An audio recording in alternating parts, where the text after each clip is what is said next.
kami khawatir terjadi degradasi moral berlanjut. 300 triliun dihukum cuma 6,5 tahun gitu loh. Bayangkan 300 triliun hukumannya 6,5 tahun. Kan mestinya hukuman mati orang kayak begini. 300 triliun itu uang rakyat, uang kita itu.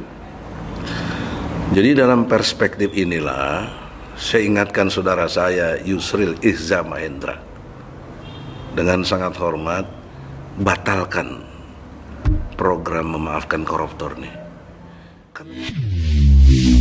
Bismillahirrahmanirrahim. Assalamualaikum warahmatullahi wabarakatuh. Waalaikumsalam warahmatullahi wabarakatuh. Alhamdulillahirabbil alamin. Ar-Rahmanir-Rahim. Maliki yaumiddin.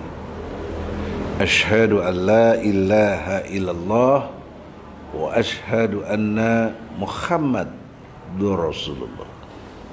Ya Arhamar Rahimin, irhamna, irhamna, irhamna, ya Jal Jalali wal Ikram. Saudara-saudara, hari ini Egy Sujana sebagai presiden tim pembela ulama dan aktivis didampingi atau disertai Damai Hari Lubis sebagai koordinator seluruh advokat di tim pembela ulama dan aktivis, berkesempatan untuk membahas dua hal penting. Yang pertama, kami khawatir terjadi degradasi moral berlanjut. Memang ada tanda tanya, karena memang kita harus pertanyakan terhadap dua hal ini. Yaitu pertama, usulan Yusril sebagai Menteri Hukum dan HAM, Menko ya, jadi dia membawahi Menteri Hukum juga HAM yang si Suparman ya, dan si Pigai Menteri HAM-nya itu, koordinatornya Yusril, untuk supaya koruptor dimaafkan apabila uangnya dikembalikan. Dan juga ada video tentang itu oleh Presiden Prabowo langsung. Tapi dugaan kami, ini yang ngerti masalah hukum kan Yusril. Tidak bermaksud saya mengklaim Prabowo nggak ngerti hukum. Ngertilah, jenderal, presiden ya. Tapi bagaimana rumusan hukum detailnya kan nggak paham. Yang paham tuh Yusril. Cuma problem seriusnya adalah ada pasal 55 KUHP tentang turut serta bagi pelaku kejahatan, misalnya temennya, misalnya jaringannya, dan seterusnya. Karena korupsi itu punya nilai secara hukum dilarang, haram korupsi di negeri kita ini. Ada undang-undang KPK untuk itu, Undang-Undang nomor 39 tahun 1999, diperbaharui lagi tahun 2001 ya. Undang-Undang nomor 20 jelas sekali di ayat 2 dan seterusnya itu. Yang poinnya adalah 3: perbuatannya melawan hukum, kedua merugikan negara, ketiga memperkaya diri dan atau orang lain. Nah, di sini saya berani secara ilmu hukum Yusril bisa dikenakan pasal 55. Nah, kalau ini jadi kebijakan presiden, presiden juga bisa kena pasal 55 KUHP, turut serta memperkaya diri dan orang lain. Oke, diri dia nggak dapat, orang lain dong jadi dapat. Misalnya dia nimpe itu tuh contohnya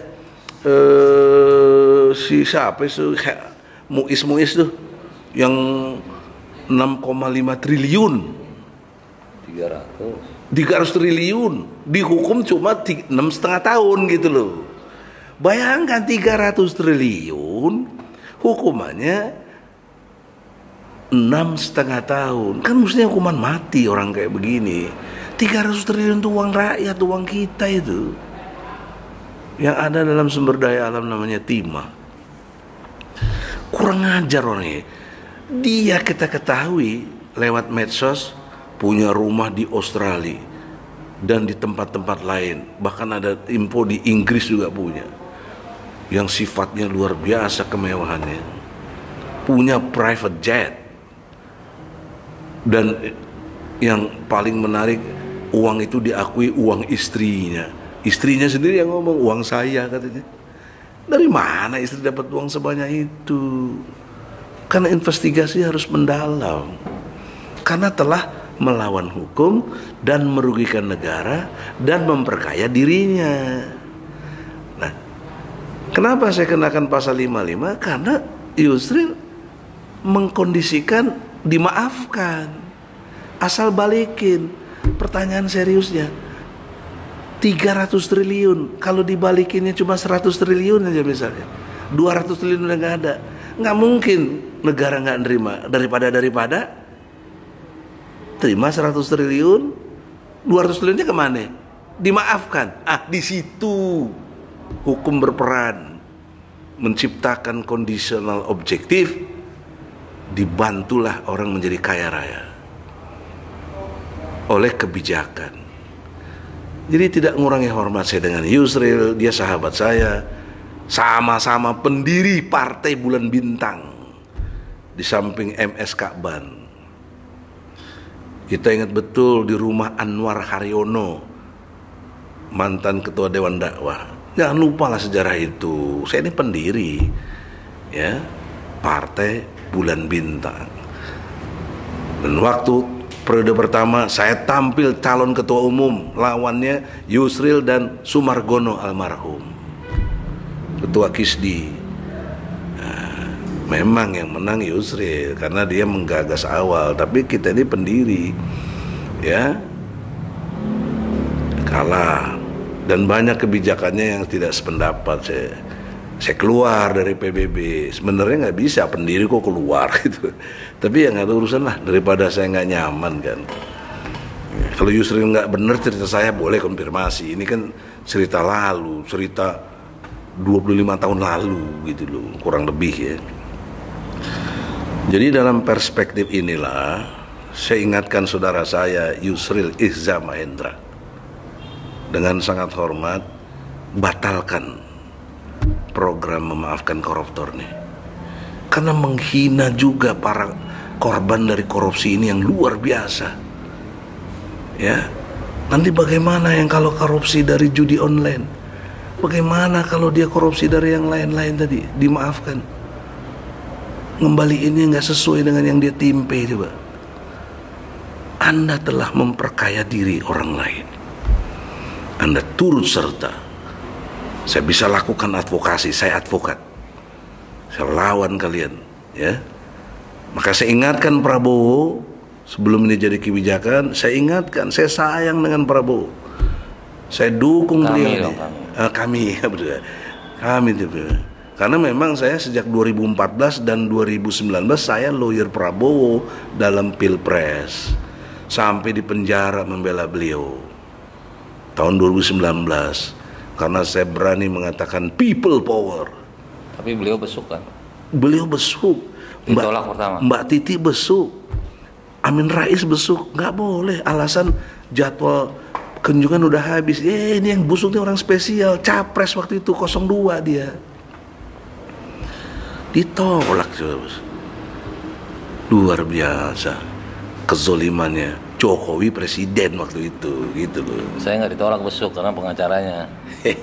Terus nggak ada artinya. Kalau Prabowo kan orang besar, ya itulah, perlu dihalangi. perlu dihalangi karena berdampak, ya kan? Yang menghalangi kita nggak tahu, oknum. Nah, tanpa disadari dengan dia ditolak tuh justru berita jadi besar, ya kan? Itu kan dilalah aja, ya, tanpa ngingetin untuk supaya dapat balas jasa. Ndak. Saya nggak pernah dikontak sama Prabowo, nggak apa-apa kok. Kita ikhlas aja berjuang kan untuk tegaknya kejujuran, kebenaran dan keadilan. Itulah substansi dari ajaran Islam. Dan karena waktu itu hanya Prabowo yang berani nandingi Jokowi, karena head to head ya, berdua tampil 2 kali pilpres dengan segala ininya. Jadi saya bantu betul. Tapi 2024 jujur saya nggak bantu, saya bela Anies. Kenapa saya bela Anies? Karena Prabowo gabung sama Jokowi yang saya lawan sejak dulu, konsisten. Sampai detik ini ijazahnya palsu. Jadi bukannya saya nggak suka dengan Prabowo. Kenapa saya dukung? Karena Prabowo dukung bergabung dengan pencuri, bergabung dengan ijazah palsu, penipu. Mobil SMK bilang ada 6.000 yang tipu, gak ada sekarang. Sampai udah lengser jadi presiden. Bagaimana pertanggungjawaban itu yang 6.000 mobil SMK? Mana mobilnya sekarang? IKN diresmikan September 2024. Kemiskinan 2004 0%. Rakyat miskin ekstrim. Enggak tuhnya naik ya kemiskinannya. Nggak ada yang benar Pak Jokowi itu. Terus kemarin katanya tahun 2023 ekonomi meroket. Oh itu bulan September. Tahunnya bablas. Mana tanggung jawab dia? Ini moral yang brengsek ini luar biasa. Nah, kami berharap Prabowo jangan lanjutkan degradasi moral ini, jangan lanjutkan.